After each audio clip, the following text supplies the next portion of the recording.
Cookery for Senior High School. Our topic is care of kitchen tools and equipment.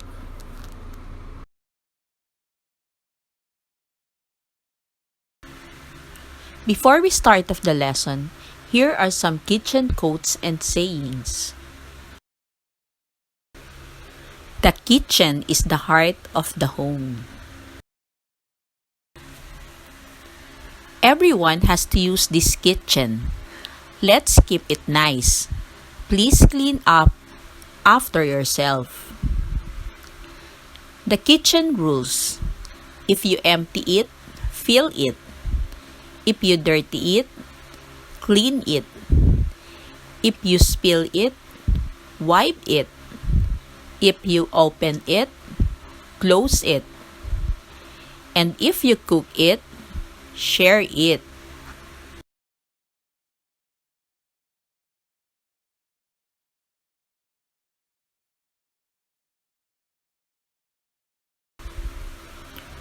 When your environment is clean, you feel happy, motivated, and healthy.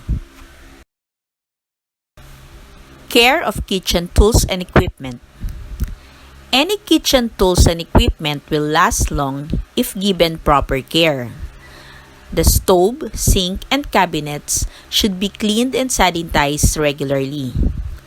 The garbage can should be kept covered, clean, and emptied often. A clean place is a safe place and a healthy place. Small tools and equipment such as paring and butcher knives, kettles, pots, and other tools should receive regular care of cleaning and sanitizing them after using. Warm water will facilitate removing of grease. The use of vinegar added to water is very good disinfectant and stain or grease remover. Be sure to air dry them before storing because moist utensils will attract cockroaches and wet shelves can develop disagreeable odor. Here are the following factors that influence the cleaning process. The first factor that influences the cleaning process is the soil. Varying degrees of food soil will be deposited on the equipment during production. These food soils will require complete removal during the cleaning process and will affect the cleaning compound used, along with the method of cleaning. The next factor is the time. The longer a cleaning solution remains in contact with the surface equipment, the greater amount of food soil that is removed. More time in contact with the soil reduces the chemical concentration requirements. The next factor is the temperature. Soils are affected by temperature in varying degrees.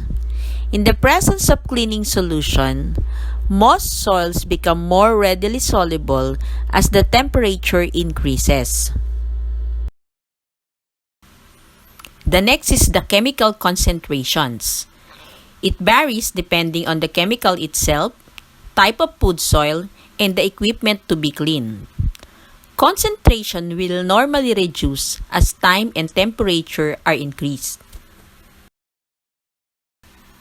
The last factor that influences the cleaning process is the water. Minerals in hard water can reduce the effectiveness of some detergents or sanitizers. Water pH ranges generally from pH 5 to 8.5. However, highly acidic water may require additional buffering agents. Water used for cleaning and sanitizing must be potable and pathogen-free. The next topic is the chemical used in cleaning and sanitizing kitchen tools and equipment. Cleaning is a process of removing food and other types of soil from a surface, such as a dish, glass, or cutting board. Cleaning is done with a cleaning agent that removes food, soil, or other substances. The right cleaning agent must be selected because not all cleaning agents can be used on a food contact surfaces. A food contact surface is the surface of equipment or utensil that food normally comes into contact. For example, a glass cleaner, some metal cleaners, and most bathroom cleaners cannot be used because they might leave an unsafe residue on the food contact surface. The label should indicate if the product can be used in the food contact surface. The right cleaning agent must also be selected to make cleaning easy. The following are the different types of cleaning compound. The first compound are the detergents. These are cleaning agents, solvents, or any substance used to wash tablewares, surfaces, and equipment. Examples of these are soap, soap powders, cleaners, acids, volatile solvents, and abrasives. The next compound are the solvent cleaners. It is commonly referred to as degreasers. It is used on surfaces where grease has burned on. Ovens and grills are examples of areas that need frequent degreasing. These products are alkaline-based and are formulated to dissolve grease. The next compound are the acid cleaners. It should be used periodically in removing mineral deposits and other soils that detergents cannot eliminate, such as scale in washing machines and steam tables, lime build-up on dishwashing machines, and rust on shelving. Examples of these are phosphoric acid and nitric acid. These products vary depending on the specific purpose of the product. Another compound are the abrasives. Abrasives are generally used to remove heavy accumulations of soil that are difficult to remove with detergents, solvents, and acids. This product must be carefully used to avoid damage to the surface being cleaned.